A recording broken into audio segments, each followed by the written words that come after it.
हुकूमत ने 15 दिन के बाद पेट्रोलियम मसनूआत की कीमतों में रद्दोबदल का ऐलान किया है। वजारत ख़जाना ने नई कीमतों का नोटिफिकेशन भी जारी कर दिया है। वजारत ख़जाना के नोटिफिकेशन के मुताबिक पेट्रोल की कीमत में 6 रुपये 72 पैसे इजाफे के बाद नई कीमत 233 रुपये 91 पैसे फ़ी लीटर मुकर्रर की गई है। नोटिफिकेशन के मुताबिक हाई स्पीड डीजल की कीमत में 51 पैसे और मिट्टी के तेल की कीमत में 1 रुपया 67 पैसे फ़ी लीटर की कमी की गई है। नोटिफिकेशन के मुताबिक हाई स्पीड डीजल की नई कीमत 244 रुपये 44 पैसे और मिट्टी के तेल की नई कीमत 199 रुपये 44 पैसे फ़ी लीटर मुकर्रर की गई है।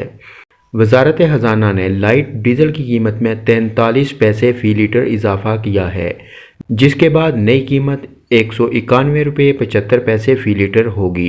पेट्रोलियम मसनूआत की नई कीमतों का इतलाक़ पिछली रात 12 बजे से हो चुका हुआ है।